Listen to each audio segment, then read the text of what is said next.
Donc, c'est décevant. Mais maintenant, écoutez ça. Ça, c'est très intéressant parce que là, il va vous lâcher techniquement une personne. Je pourrais même vous citer la personne sans prononcer son nom aussi, mais je vous indiquerai effectivement de qui il est en train de parler.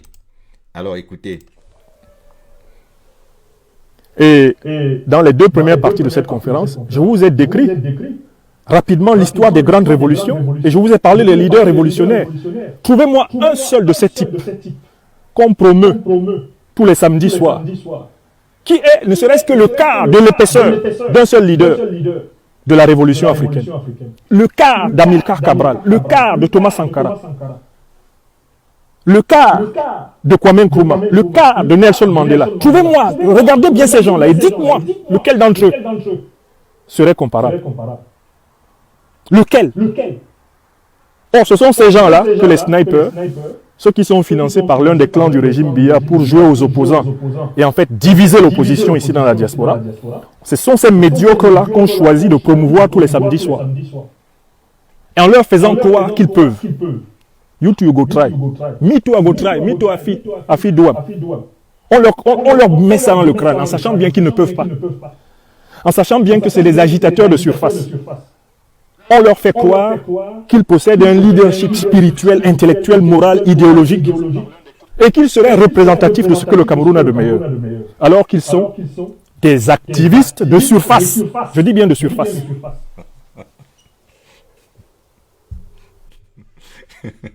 Ben vraiment, vous voyez, c'est-à-dire, ils sont des activistes de surface. Ça, c'est un terme qu'il vient d'inventer. C'est-à-dire, vous savez, les intellectuels le plus souvent ont cette façon-là, cette façon d'agir, de créer des choses. Il a créé un truc aujourd'hui qui est vraiment spécial. En fait, hier, les activistes de surface. C'est-à-dire, qui font leur culte du samedi soir. Ça, c'est le mot-clé. Il y a quel activiste ou bien il y a qui communique les samedis soirs? Écrivez dans les commentaires. Je vais voir si vous êtes au courant. Il y a qui communique tous les samedis soirs et qui, selon le professeur Franklin Yamsi, est est soutenu par le gouvernement de Yaoundé. C'est-à-dire, on suppose, il dit bien des médiocres qui sont soutenus par ce régime-là pour distraire les gens le samedi soir. Donc, il s'agit de qui? Ah, quelqu'un écrit là JPR. Bon, je ne sais pas ce que JPR veut dire. Voilà, donc là, il est en train de vous lâcher comme ça quelqu'un du samedi soir. C'est-à-dire, maintenant, ça veut dire quoi? Le professeur Franklin Yamsi nous a donné un indice pour nous dire ici officiellement hier soir que le samedi soir, le gouvernement paye quelqu'un pour nous distraire. Alors, vous écrivez là, il y a des noms qui sortent. Ouh, merde. Il y a des noms qui sont en train de sortir. Les gens écrivent là JP. JP c'est qui? Je suppose que ce n'est pas JP. Je connais personne qui s'appelle JP, Jean-Paul. Donc, vous voyez donc qu'il est en train de parler de quelqu'un là, indirectement. Que la personne fait un peu du théâtre les samedis soirs et est soutenue par le gouvernement. Do you hear me? Et s'il s'agit alors, comme vous écrivez en bas, Rémi Ngono. S'il s'agit de Rémi Ngono, ça veut dire que Rémi Ngono est un infiltré. Vous devez poser la question. Ce que moi je sais, c'est que j'ai fait une analyse il y a très peu de temps où un certain commissaire Zogo accusait Rémi Ngono d'être un infiltré. Et si aujourd'hui, le professeur Franklin Yamsi vient encore accuser la même personne d'être à la solde du régime de Yaoundé, est-ce que nous devons prendre ça au sérieux? Ça veut dire que c'est une chose soit qui crédibilise ou qui décrédibilise. Ça veut dire quoi? Si Zogo vient nous trahir un infiltré Zogo qui sert le gouvernement Yaoundé et que Franklin Yamsi confie que effectivement c'est vrai, ça veut dire quoi? Zogo nous a aidés en nous donnant cette information-là. Vous pensez qu'il nous a aidés en nous donnant cette information? ou bien c'est juste que le professeur Franklin Nyamsi a cru à cette sortie de Zogo. Alors il revient maintenant à nous tous, là, d'analyser. Et je vous promets ici déjà une prochaine analyse. Une prochaine analyse qui prendra, qui apportera une loupe sur les différentes sorties de Rémi Ngono. Nous allons voir s'il y a lieu à douter de la crédibilité de Rémi Ngono, comme le sous-entend le professeur Franklin Nyamsi. Il n'a pas prononcé son nom, hein. C'est vous qui avez écrit là, que c'est lui qui fait les directs le samedi. Donc, cette analyse sera faite et ensemble, nous pourrons donc voir si effectivement dans ces directs, c'est de la pure distraction ou bien ce sont des directs constructifs. Parce que quand un direct est constructif, ça donne des instructions. Ça donne des instructions. Ça dit comment ce qui va être fait, quand et comment. Ça dit ce qu'il ne faut pas faire et c'est comme ça. Ça dit que c'est un truc instructif. C'est ça quand quelqu'un fait un direct. Comme aujourd'hui, vous avez suivi comment le direct est fait. Quand un truc est bien, on dit oui, ici le prof a raison. Quand le prof dit un truc qui n'est pas bien, on dit non, là le prof a tort. Parce que. C'est comme ça qu'on fait un direct pour éclairer les gens. Pour dire ce qui est bien, ce qui n'est pas bien. Nous allons donc analyser les différents directs, puisque j'ai déjà fait une analyse d'un de ces directs. Et j'avais une question à la fin de cette analyse. Excusez-moi, ça ne fait pas partie de cette soirée. C'est parce que ça a été annoncé là. Et la question était, de quelle famille parle Zogo que Rémi Ngono protège? Parce qu'il a dit dans une audio, merci, tu protèges la famille. Et on s'est posé la question, de quelle famille parle le commissaire Zogo? C'est-à-dire, ils sont en train de... Rémi Ngono est en train de protéger une famille. C'est de quelle famille qu'il s'agit? J'ai suivi ces autres directs pour voir de quoi il s'agissait. Il y a quelques éléments qui sont sortis. Donc, attendez la prochaine analyse sur Rémi Ngono et on pourra en parler. Continuons donc avec le professeur Franklin Nyamsi qui nous envoie lire l'histoire. Oui. Allez lire l'histoire de Lénine et lisez votre histoire. Allez lire l'histoire de Mao et lisez votre histoire. Allez lire l'histoire de Sankara, lisez votre histoire. Allez lire l'histoire de Mandela, lisez la vôtre. Voyez ce qu'ils ont accumulé avant d'agir. Voyez ce qu'ils savaient faire avant de faire. Allez lire l'histoire de Ruben Umnyobe. Allez lire le docteur Osende Afana. Allez lire le docteur Moumié. Et vous voulez que nous nous accommodions de cela? Vous voulez que nous nous accommodions de la promotion des médiocres? Alors que nous combattons la médiocratie camerounaise, il faut que la médiocratie s'installe sur la diaspora. Parce que si on vous critique, c'est la fin du monde. Ah non, grand prof, il ne faut pas gaspiller, c'est des combattants. Ce n'est pas des combattants, c'est des imposteurs, des aventuriers, des escrocs. Je recommence. Ce ne sont pas des combattants qui escroquent, qui volent l'argent des Camerounais, qui font des montages pour escroquer les Camerounais. Ce n'est pas des combattants, c'est des escrocs, c'est des voyous de grand chemin. Oui, c'est vrai. Les gens qui font des montages pour escroquer, ce ne sont pas des combattants, ce sont des voyous. Ce sont des escrocs et c'est des bandits de grand chemin. Alors, allez lire l'histoire de tel Umnyobe et lisez votre propre histoire. C'est-à-dire, il est en train là de renvoyer les combattants vers des personnages, des figures de la résistance. Il les envoie lire ces personnages et fait un miroitage, c'est-à-dire une comparaison. Se regarder et regarder ces gens. C'était quoi leur parcours? Qu'est-ce qu'ils ont fait avant d'arriver à tel niveau? Pour voir si eux, ils sont sur le bon chemin. C'est-à-dire ici, sans dire qu'il se met haut pour voir les autres bas, nous pouvons dire qu'il a raison sur certains points. Quand on se met dans un combat, il faut se cultiver. Il faut se cultiver. Et je pense qu'en termes de culture, s'il s'agit de Rémi Ngono, Rémi Ngono raconte beaucoup de choses. Beaucoup. C'est-à-dire, je ne sais pas si c'est ça la culture, c'est qu'il est vraiment beaucoup cultivé dans ce sens-là. Mais très peu il parle des luttes. Il parle beaucoup plus des faits divers, du magico-anal et des histoires. C'est-à-dire, il a une autre façon d'entretenir les gens. Il fait dans le entertainment. Donc, il n'a pas un langage de guerrier. C'est vrai. Peut-être qu'il va changer avec le temps. Peut-être qu'il ne veut même pas changer. Peut-être c'est là où il est fort. Mais attention, ce que le professeur Franklin Yamsi dit là, dans la conversation que nous avons suivie entre lui et Zogo, il s'agissait de créer une chaîne. Une chaîne de télé, c'est-à-dire un truc comme ça, pour occuper des gens, pour occuper des esprits, pour passer des messages, souvent, parfois codés. Parce que j'ai suivi un de ses directs où il parlait des clans qui veulent prendre le pouvoir au Cameroun. Et à la fin d'une partie, il a dit le professeur Maurice Kamto représente les Bamileke. Vous pouvez aller regarder ce direct-là. Le professeur Maurice Kamto, lui, représente les Bamileke. Donc, il citait les clans. Ça veut dire, selon lui, il y a un clan de Bamileke. Et moi, quand je suis un truc comme ça, je ne prends pas ça à la légère.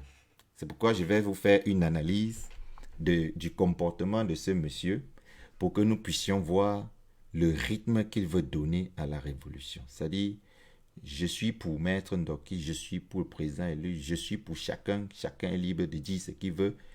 C'est-à-dire, ce genre d'équilibrisme-là, il n'y a pas ça dans la révolution. Il n'y a pas d'équilibrisme. C'est-à-dire, si quelqu'un choisit son couloir, comme on a dit, il est dans son couloir. Vous voyez?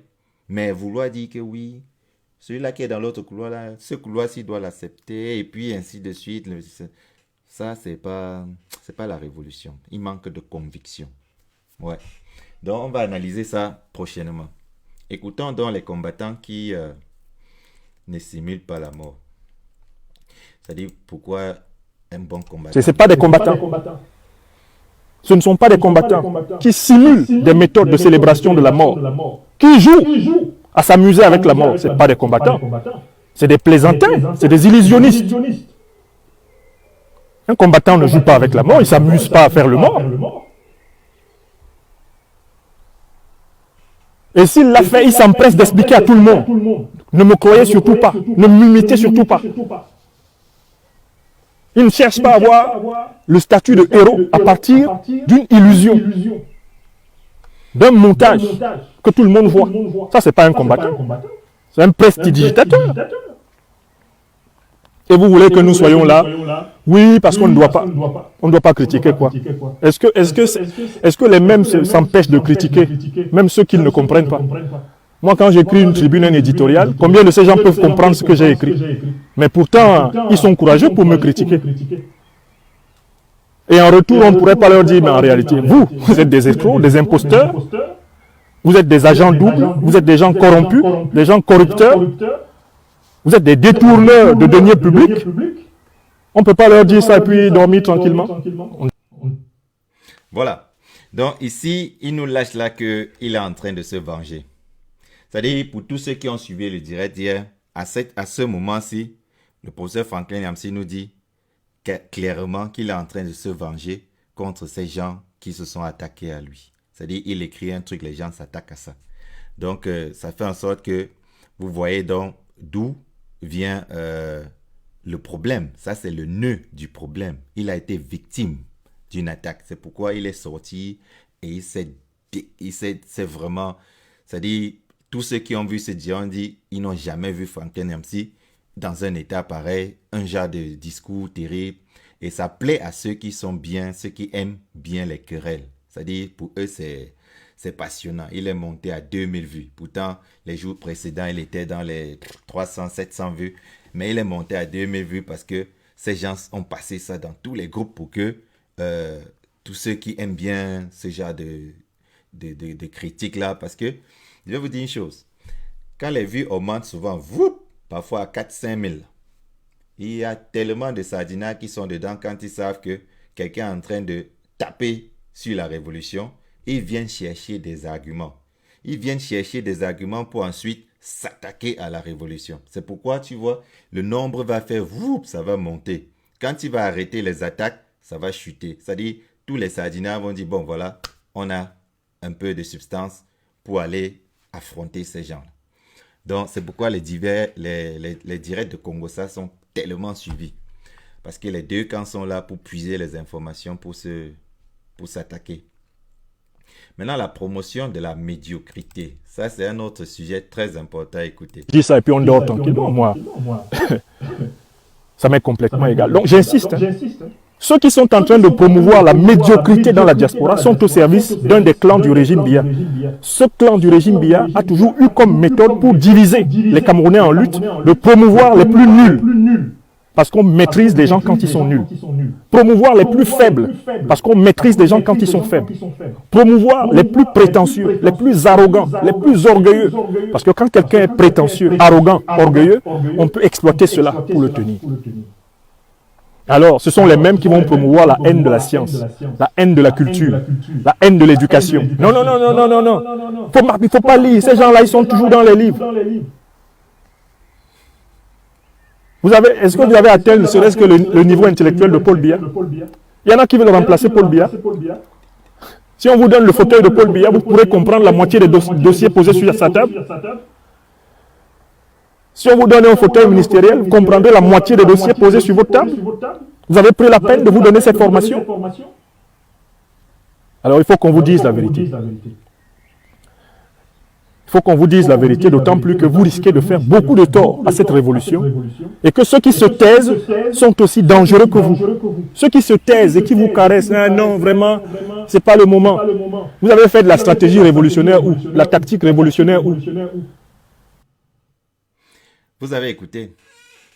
Il dit que si on vous donne le fauteuil de Paul Biya, vous pouvez, si on vous met des dossiers devant vous, vous pouvez. Il y a des erreurs qu'il ne faut pas faire. Tu ne peux pas être en train de lutter contre un monsieur et devant les combattants, tu viens encore faire sa promotion. Comme pour dire, Biya a un niveau très élevé que vous et vous ne pouvez pas faire ce qu'il fait là. Vous n'avez pas les moyens. C'est-à-dire, il est en train de faire une forme d'atalakou à Biya. Mais pourquoi? Pourquoi il n'a pas continué à ce niveau à faire l'atalakou plutôt à Maurice Kamto, plutôt aux autres révolutionnaires? Pourquoi il a choisi exactement Biya pour dire si vous vous asseyez là-dessus, les dossiers qu'on va vous déposer, est-ce que ça va vous laisser? C'est en fait une façon pour dire que Biya est fort. Oui, il a souvent l'habitude de dire que Biya c'est un monsieur qui était très intelligent. Il est vieux aujourd'hui, malade peut-être, n'a plus toute sa tête, mais on sait que ne peut diriger un pays que quelqu'un qui est soit très vicieux, hein? Parce qu'on sait que ceux qui travaillent ne sont pas toujours ceux qui ont le titre. Ça, il faut savoir ça. Donc, si lui, il se base là en disant que il faut avoir le titre, bon, ça c'est la logique que nous on donne au professeur Maurice Kamto. Il faut avoir les compétences pour postuler un truc. Mais quand on n'a pas les compétences, on s'entoure des gens qui ont la compétence. Et ce régime-là, est-ce que c'est ce qu'ils font? S'ils avaient la compétence, on ne serait pas à ce niveau. Donc, je pourrais dire, il a raison quelque part de dire, si on veut le siège, il faut être quelqu'un qui a de la substance, quelqu'un qui a quelque chose à offrir. Mais cependant, comment est-ce qu'il peut toujours passer son temps à comparer toujours la tête aux résistants? C'est un peu ça que je ne comprends pas. Personne d'entre ces gens n'a été même candidat à l'élection pour être chef de classe peut-être. C'est-à-dire pour être même délégué de classe ou bien je ne sais pas trop. C'est-à-dire, mais il les prend et les compare toujours avec un niveau très haut. Lui-même, le professeur Franklin Yamsi, on peut le comparer avec ces gens et il n'atteindrait pas leur niveau. C'est-à-dire, c'est ce que les gens ne comprennent pas quand tu fais ces trucs. Nous pourrons dire que, est-ce que toi, on te prend et on prend tel là. On te prend et on prend tel là. Est-ce que tu as son niveau? Tu vois? Donc, il prend les autres pour comparer aux gens qui le dépassent lui-même. Donc, c'est quelque part, ce n'est pas dans le sens d'éduquer, mais c'est beaucoup plus dans le sens de narguer les gens. Donc, c'est ça son intention. Et tout ça parce que ces gens ont manifesté qu'ils n'avaient pas, ils ont manifesté leur colère contre lui, sont attaqués à lui. Et au lieu de réagir comme le président élu, la force tranquille, hein, il a préféré aller sur le tatami lui-même pour porter ces gens et enfoncer le clou. Il leur a donné tous les noms. Je vous dis, je n'ai jamais suivi un de ces directs où il y a eu tellement d'insultes comme ce direct-ci. C'est-à-dire, il a traité des gens de tous les noms. Vous allez suivre, ça ne finit pas, ça revient toujours.